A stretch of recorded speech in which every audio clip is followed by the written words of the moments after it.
La décision est tombée ce lundi, fermeture des établissements scolaires à partir d'aujourd'hui et jusqu'au 28 mai. Fermeture pour, dit-on, faire baisser le nombre de contaminations. Tout le monde n'était pas d'accord sur ce point puisqu'on le rappelle, la CTG et l'association des maires sont allés contre l'avis de la préfecture qui avait déclaré la semaine dernière que les écoles resteraient ouvertes. Finalement non.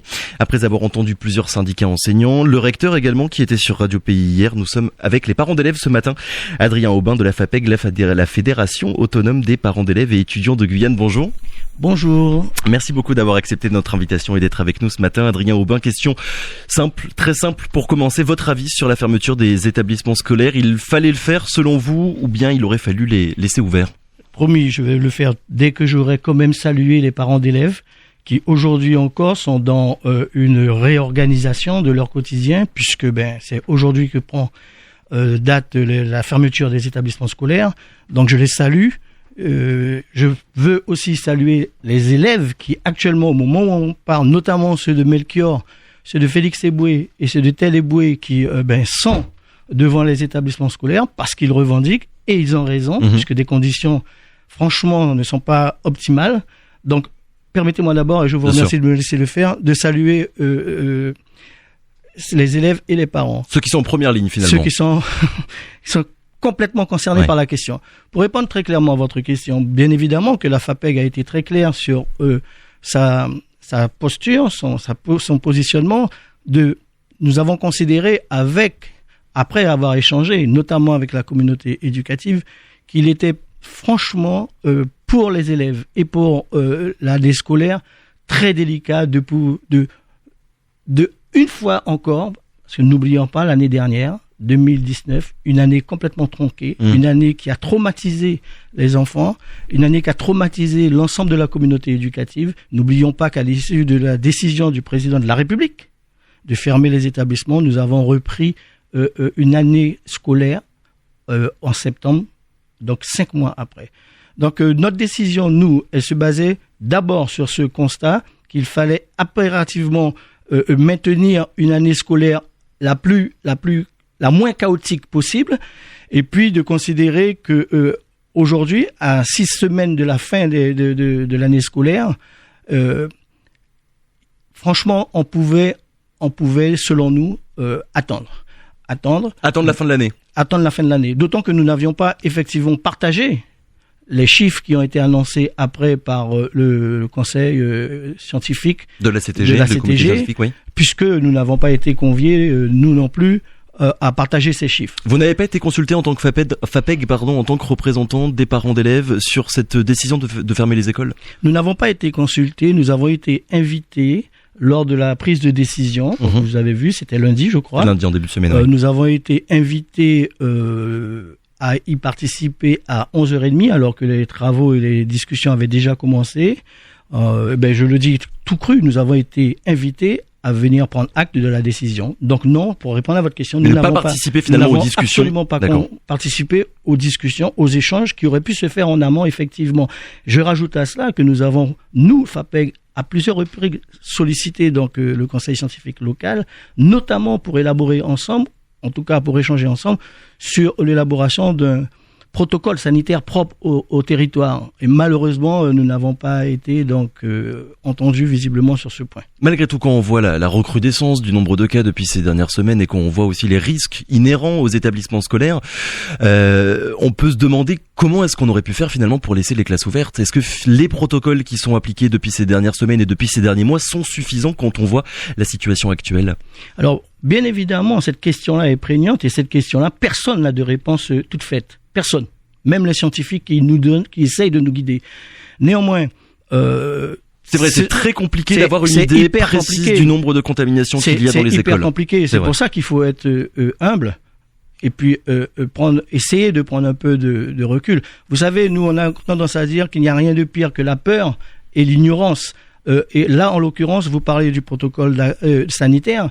Il y a un protocole sanitaire qui a été donc retravaillé par le rectorat de Guyane. Nous sommes associés donc à la rédaction finale du document, les parents d'élèves et nos partenaires aussi de l'enseignement. Donc tout simplement la communauté éducative. Le recteur nous a reçus mardi, de mémoire. Et il nous a donc présenté les travaux, il nous a soumis le document, il nous a demandé de lui faire remonter d'éventuels amendements de ce document. Donc il y a une procédure qui est mise en place. Ce document, il sera probablement lui aussi dans 2 semaines, 3 semaines, probablement plus forcément pertinent. Mais il évolue. Donc le document dont vous parlez, oui, il est actuellement donc en gestation. Il sera prêt pour la rentrée donc prévue le 1er juin. Est prévu parce qu'il n'est pas. Oui, c'est pas dit que les écoles rouvrent voilà. à partir du 28 mai, enfin du 1er juin. Voilà. Malgré tout, d'un côté, il y a évidemment le protocole, ce qu'il y a sur le papier, et de l'autre, il y a l'application. Quand on voit et quand on entend de nombreuses voix des élèves et aussi des enseignants nous dire que c'est pas possible d'appliquer ce protocole quand nous sommes enfermés plusieurs heures dans des classes avec des enfants, qu'ensuite ils vont à la récréation et qu'ensuite ils mangent ensemble à la cantine. Il y a l'application de ce protocole qui, peut-être sur le papier, est très intéressante, mais est compliquée malgré tout d'exister. Sachez que sur ces points-là que vous venez d'évoquer, effectivement, dans le nouveau protocole, il y a eu beaucoup d'évolutions. Beaucoup d'évolutions qui prennent compte tout simplement de la réalité du terrain. Donc, on verra. D'accord. Et comme on se le dit et on est d'accord là-dessus, de toutes les façons, s'il doit y avoir des évolutions, il va falloir faire évoluer le document. Néanmoins, et là, il faut vraiment entendre ce que disent les enfants. Parce que eux, ils sont même pas en première ligne, ils sont directement dans les établissements. Ouais. Ce qu'ils disent essentiellement, et ils ont bien raison de le dire, parce que nous aussi, les adultes, des fois, on n'y comprend plus rien. C'est qu'ils ne comprennent rien entre des informations qui sont données par les uns ou par les autres, un protocole qui ne prend pas forcément en compte une réalité de terrain, ils ne comprennent pas. Nous avons demandé solennellement, la FAPEG, à ce que ce soit plus simple. Déjà, mais ça va faire l'objet de notre remontée, de nos travaux. Mais surtout que la communication au sein des établissements soit beaucoup plus simple dans le sens où il faut qu'elle soit faite par les chefs d'établissement. Vous êtes probablement beaucoup plus jeune que moi et vous avez certainement aussi vécu dans votre scolarité votre chef d'établissement, votre directeur qui s'adressait aux élèves. Ben, figurez-vous que ce que nous disent les élèves, par exemple dans un lycée comme Damas, 1300 élèves, un grand nombre de ces élèves ne connaissent même pas, ne visualisent même pas leur chef d'établissement. C'est pas normal. Nous avons demandé solennellement au niveau donc de la FAPEG, au chef d'établissement, de faire des moments d'échange, de discussion, de présentation du document. Avec élèves et parents d'élèves. Avec la communauté éducative, mais singulièrement et tout particulièrement avec les élèves. Et parce qu'il y a eu on le rappelle, des mouvements de contestation, des droits de retrait dans plusieurs établissements scolaires, soit de la part des enseignants, soit de la part des élèves, soit de la part des parents d'élèves, soit de tout le monde un petit peu à la fois, qui demandaient notamment plus de communication au rectorat sur le nombre réel de contaminations qu'il y avait dans les établissements scolaires. Est-ce que c'est une demande que vous faites vous aussi? Mais je vais tordre le cou à cette idée reçue. Pourquoi? Parce que effectivement, l'information, si vous voulez, institutionnelle, elle passe, elle est donnée. Moi, je suis élu au sein du conseil d'administration de Damas. Je reçois quasi quotidiennement, effectivement, un relevé de Damas. Nous informons des classes fermées, des cas Covid. Et là, je vais revenir sur les classes fermées. Mais c'est pour ça que nous disons que, écoutez, il faut s'adapter. Cette information-là, même si elle est donnée, et on ne peut pas ne pas le constater, néanmoins, elle n'atteint pas la cible. La cible que sont les enfants et le plus grand nombre. Parce que je parle des enfants, parce que ce sont les premiers concernés et ce sont eux qui revendiquent, qui demandent à ce que ça soit plus clair. Et ça, c'est vraiment la première chose à changer quand les écoles vont ouvrir. C'est la première chose à faire. Nous sommes des responsables, nous sommes des adultes. On doit expliquer déjà à d'autres adultes, certainement, mais surtout à nos enfants. Si c'est pas clair, il faut leur expliquer. Et ça doit se faire, cette communication, en vis-à-vis. Je sais qu'on va peut-être encore sauter au plafond parce que nous sommes dans une situation sanitaire un peu particulière, mais il faut qu'on invente des moyens de pouvoir avoir une communication, on va le dire, parce que c'est le propos des élèves, à taille humaine. Parce que cette crise, on l'a bien compris, va durer et elle va durer encore un petit bout de temps. On avait reçu ici même vendredi dernier Nathalie Alfred Renard du syndicat SE-UNSA qui nous disait, je résume, que l'école n'était pas une garderie et que si les autorités décidaient de laisser les établissements scolaires ouverts, il fallait leur donner les moyens de faire court. Pour vous, ces moyens, ils sont là, les protocoles sanitaires sont assez rigoureux et rigoureusement appliqués dans les écoles. Je voudrais surtout dire qu'elle a 1000 fois raison. et que l'on partage bien évidemment, et que l'on appuie à chaque fois que l'on peut, nous, la FAPEG, on appuie la nécessité d'augmenter les besoins, d'organiser au plus fin l'éducation en Guyane, et c'est en ce sens que les décisions qui sont prises, on peut le dire, un peu à la va-vite. De manière trop verticale. En tout cas, sans concertation. Ouais. Telle que celle de fermer. Ça désorganise. Vous ne savez pas à quel point un système déjà éducatif qui est compliqué à mettre en place, qui est difficile à organiser, et comme dirait un ministre d'ailleurs, le mammouth, il est lourd et il est compliqué à faire bouger. Donc quand vous, par une décision qui aurait pu être mieux appréhendée, parce que quand j'ai entendu monsieur le recteur, je me fais pas l'avocat du recteur, mais il l'a dit, donc il doit avoir une part de vérité. Quand vous entendez un recteur qui n'est même pas informé des éléments de référence, de chiffres qui motivent une décision de fermeture d'école, c'est quand même assez grave. Oui, parce que le rectorat non plus n'a pas été. Comment voulez-vous qu'on puisse organiser en amont si on n'a pas l'information? Et c'est pareil pour les parents. C'est pour ça que je me suis autorisé à les saluer ce matin, parce que bon nombre de parents d'élèves sont, ce matin, c'est pas facile. Alors, le confinement actuel n'a rien à voir avec celui de l'année dernière. Il y a beaucoup de secteurs qui restent ouverts et donc beaucoup de parents qui travaillent. Comment est-ce que ça va se passer, du coup, pour garder ses enfants, quand on travaille? C'est toute la problématique que relève la FAPEG encore une fois. Ouais. Nous avons été là aussi très clairs dans le dernier paragraphe de notre communiqué. Nous disons que à partir du moment qu'il y a donc nécessité de confiner, oui. Faisons ce qui a fonctionné, ne serait-ce qu'ailleurs. On confine. Confiner, ça veut dire que on confine tout le monde. L'ensemble du territoire, un vrai confinement, est confiné. Et c'est ce qu'a voulu dire la FAPEG. Et que par ailleurs, on fait aussi ce qui doit être fait et ce que font les autres, qui ont des résultats en termes de baisse de l'épidémie. On ferme les frontières. Pas de demi-mesurette, dans le sens où finalement, rien que sur la fermeture des établissements scolaires, elle n'aura lieu que pendant une semaine finalement. Tout simplement parce que nous retrouvons aujourd'hui dans la même situation qu'il y a un an. Que lors de la première vague. Les chiffres sont à peu près les mêmes. Alors que nous avons été, confinés en Guyane, quasi un mois, confinés complètement, et nous sommes restés, les établissements scolaires sont restés fermés 5 mois. Ce n'est pas rien. Et je vous rappelle, et je rappelle à tout un chacun, que nous sommes, c'est la Guyane qui se démarque, mais ça ne me gêne pas, parce que vraiment nous sommes différents. Et c'est en ce sens que chacun doit prendre en considération le fait que nous devons avoir des réponses différenciées. Depuis plus d'un an, nos libertés individuelles, vous comme moi, sont contrôlées. Et moi, personnellement, ça me perturbe. Alors, dites-vous bien que les enfants, vous vous en rendez compte ? Très sincèrement, il ne fait pas bon être jeune en ces périodes. Est-ce que vous avez beaucoup de retours de parents inquiets, qui se disent inquiets, qui ne savent pas comment est-ce qu'ils vont faire là pour s'occuper de leurs enfants? Tous les jours. Et je ne veux pas, on n'a aucune raison de dramatiser. Tous les jours.